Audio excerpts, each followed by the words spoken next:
especially for us as women, fight is not a word that we typically associate with ourselves. It feels very aggressive. It can feel very mean. But the truth of the matter is, you can fight for what's right. You can understand that there's something that should be, and you can put all your energies toward that. That's what fighting is. It doesn't mean strapping on gloves or getting all aggressive or being, hyper masculine. We can fight as women, and we can take all of our energies and our strength and our skill and our passion and put it towards something that's right.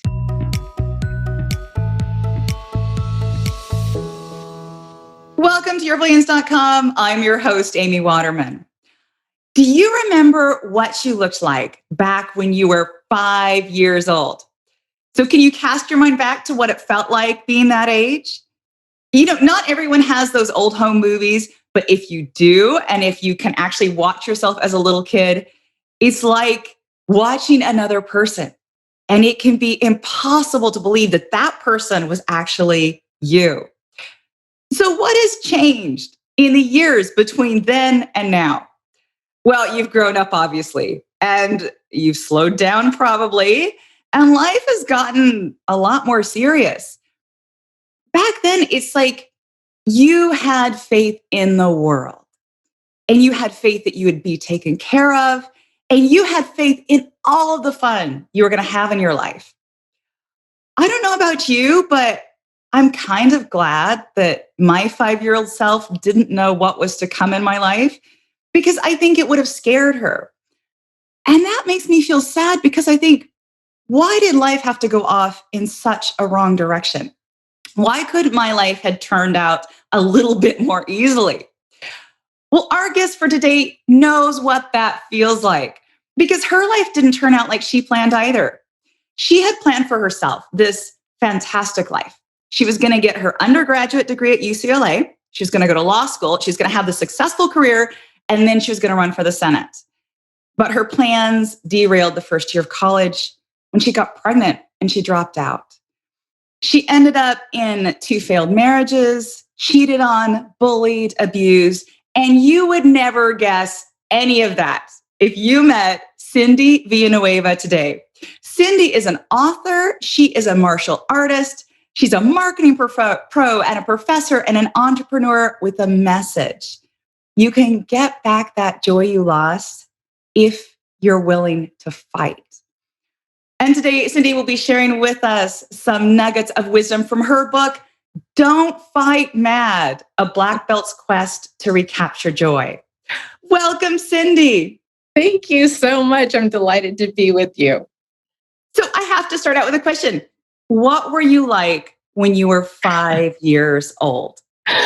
Well, I am the firstborn, oldest kid. I have one younger brother, and I was just a happy, happy kid. I look back at those home movies, and I'm just constantly running around and smiling and laughing, playing with my little brother, playing with my dog. Came from a very, very close-knit, loving family. Oh, and that is, we think about the way we started, and we think, if we just keep it there, right? If we do the right things, if we do what we're told, if we're a good student and you did it all right, then we're going to get the good stuff, right? We just have to be good. That's all we have to do. And then we will get everything we've been promised. We're going to get the career. We're going to get the husband. We're going to get the family. We're going to get the happily ever after. But as you found out, it doesn't work that way, does it? It doesn't always work that way. My mom died from cancer in 2011, and she died 2 weeks before my parents would have had their 51st wedding anniversary. That's what I thought it was going to be, right? You say, I do, you stay married forever, 50, 60 years down the road, you're sitting on the, with the rockers holding hands on the porch kind of thing. That's really what I figured. I never in a million years dreamed that I would be at this point in my life with 2 divorces behind me. My kids are all grown. I'm well beyond empty nesting. And it's nothing at all like what I expected this part of my life would be. But what I also want to emphasize too, and I think this is so important, is that when life hits us, we have a choice, right? Because those bad things are going to happen. And those bad things were going to happen. You could have done everything right, and those bad things were still going to happen to you. And so our choice then is to say, well, I guess I deserve these bad things because maybe I did things right, but maybe there was something bad within me that attracted these bad experiences. Or, and this is what I love about your book, you can choose to fight. And that word fight is so interesting because for me, like, I don't consider myself somebody who fights. I almost think, oh, that's for those other people. Tell me how you came to reclaim that word fight and how you learned to fight. Oh, it's such a good question. And especially for us as women, fight is not a word that we typically associate with ourselves. It feels very aggressive. It can feel very mean. But the truth of the matter is, you can fight for what's right. You can understand that there's something that should be, and you can put all your energies toward that. That's what fighting is. It doesn't mean strapping on gloves or getting all aggressive or being, hyper masculine. We can fight as women, and we can take all of our energies and our strength and our skill and our passion and put it towards something that's right, that is good, that is what we deserve. And to me, that's fighting. And so tell me about the martial arts, because your book is structured around your experience as a martial artist. I want to emphasize that the book is for anyone. You don't have to know anything about martial arts to enjoy this book. That is really where that insight came to you when you started studying martial arts yourself. Yeah, so true. I started back in 1994 because my kids were taking martial arts. They had started at a Taekwondo school. My daughter was in the 8th grade, and she had gotten in this little girl pushing fight thing at school. And my parents flipped out and they said, you know what? The kids need to know how to defend themselves. Find a good martial arts school and we'll pay for the first year. So I started looking around, and I'm from California. So we were out in San Jose, and I found the Ernie Reyes organization. And there's like 40 schools around the country, but found a really good school in San Jose where they concentrated on not just kicking and punching, but on, doing well in school and respect and self-discipline and all those kinds of things that I was already trying to teach my children. And so I would go and sit with all the other moms and watch my kids in class. And there was one instructor who kept coming up to me and she'd say, you want to get out here. You want to be out here. And I was like, you know what? I'm too old and I'm out of shape. Well, when the kids were maybe purple belts, they were kind of in the intermediate belt rank. And we went to watch a black belt test, which is kind of unusual. A lot of systems, black belt tests are very private, but this was at the San Jose Civic Auditorium. We got to go and watch. And I saw other women in their 30s getting their black belt. And I thought, I've been an athlete all my life. And I went and signed up the next week. And never in a million years thinking, I'm going to be a black belt or I'm going to own a school or anything like that. It was just really something to do with my kids. So that's kind of how that was the genesis for me starting martial arts. And then as I was going through this, a few years ago, I was invited to do a keynote at the University of Texas, their Graduate Women in Business conference. And they wanted to do something on resilience and leadership. And, and they liked me because I'm a school owner of a martial arts school. I'm a woman. It's a traditionally male-dominated industry. So that's why I got invited.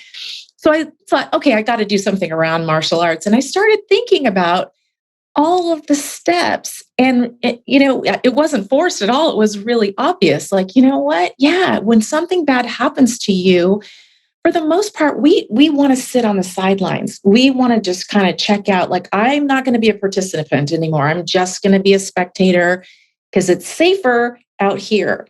But there's no life out there. I talk in the book about, vanilla and beige and cheese pizza and one-piece bathing suits. It's just, you can get by with that, but that's not living.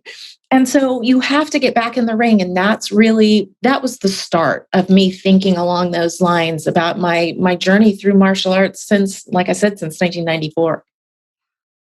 So one of the things I think about with martial arts, and this may just be me, but so I have never in my life hit anyone. I've never hit anyone, and I can't even imagine having the desire to actually hit anyone.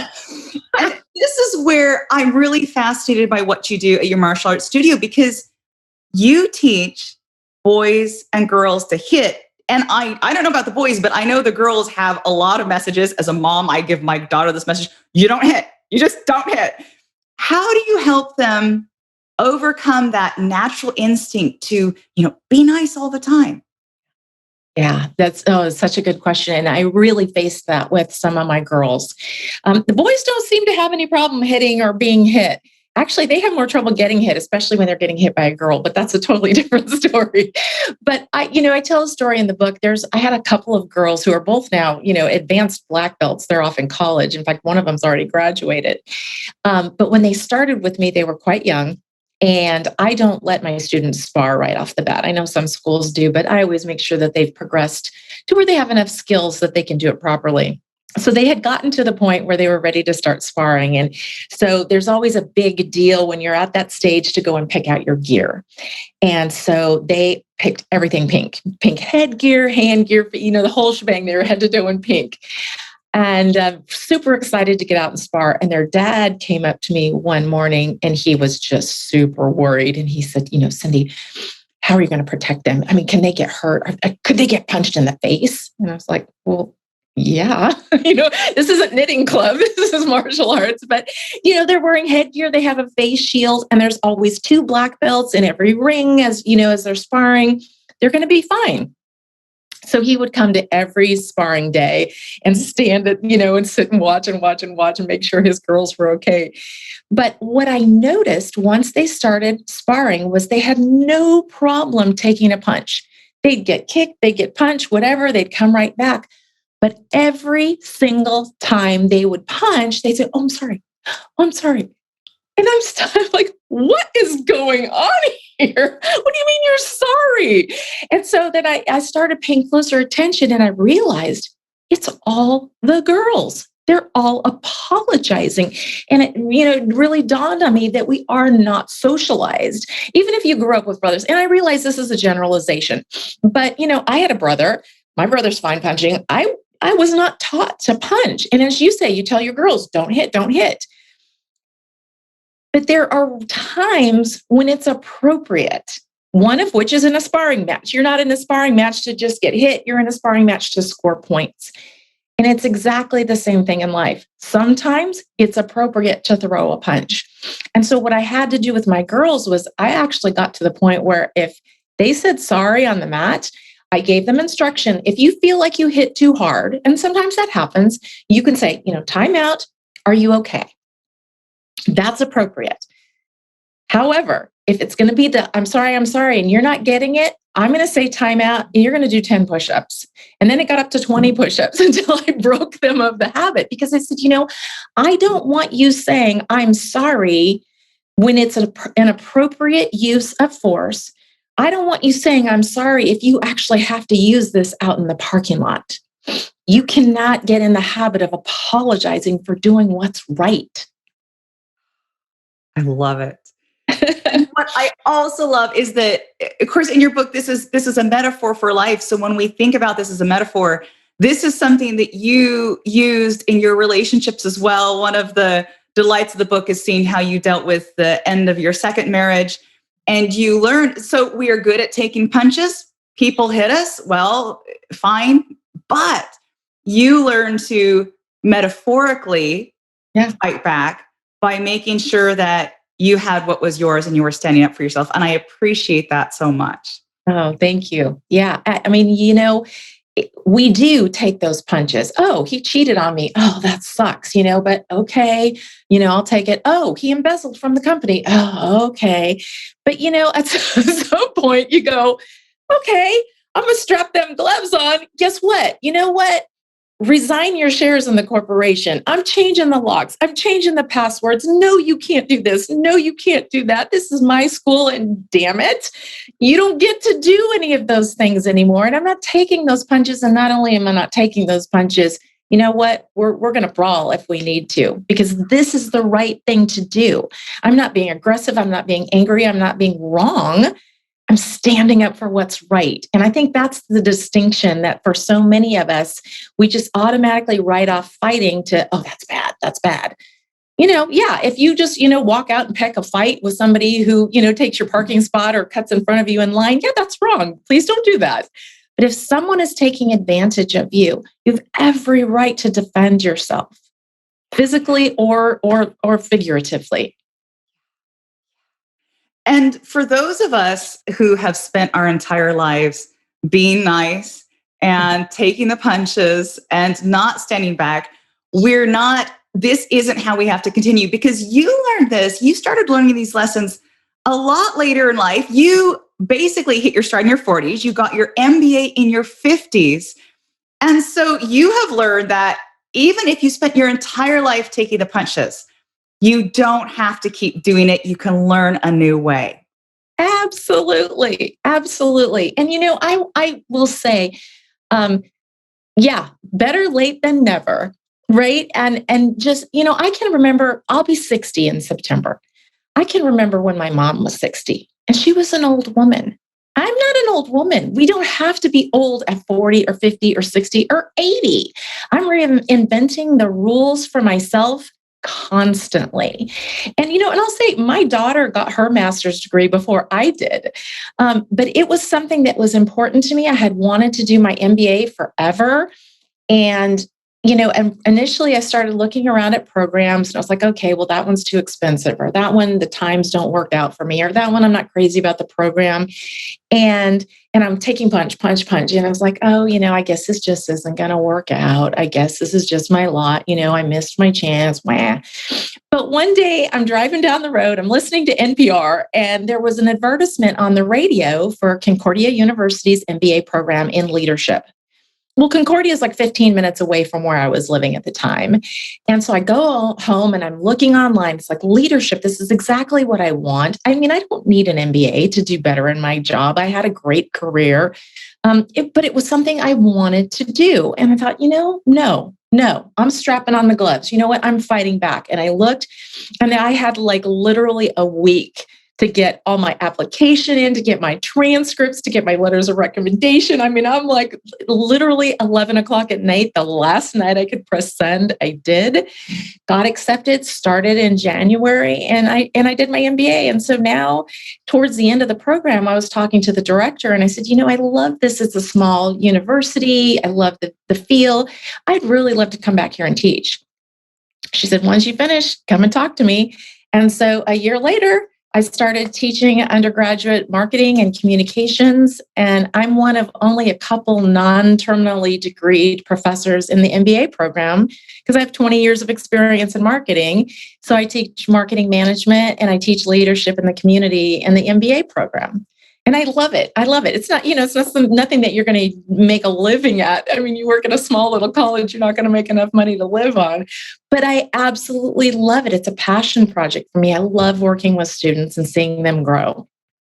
And see, this is where I really appreciate your book, because you could have said back then, I'm a college dropout, I made my bed, I have to lie in it. This is just what my life is. Yeah. And you didn't. You learned to stand up and to fight for yourself in a way that had integrity, in a way that felt good to you, and in a way that allows you to stand here now and say, yeah, I wanted my MBA. I went and I got it. Exactly. I want to know, okay, so when you look back then on those home movies of yourself as a girl, standing where you are right now today, how do you feel? Oh, it's wistful, I guess. Like you said in the opening, you wish that it had been different. And yet I can look at her as sort of a guiding light for me, that I can come full circle. I can come to that place of joy and delight in life and looking for new experiences around every corner and believing that I'm loved and that I'm worthy of being loved and that life can be really delightful. So what do you wish for the women who read your book? Yeah, I wish that they will read it and that they'll really work through the questions in section 2. They're designed to make you really deeply consider where you are, who you are, where you want to be, how you got there, and give you some ideas about how to move forward. I have one section in there about, getting in the ring, making sure you're in the right ring. But the third section about getting prepared, sometimes we can't do it by ourselves. Frankly, for me, therapy has been a big part of this. I have a group of women that I talk about in the book who it was supposed to be a 12-week session.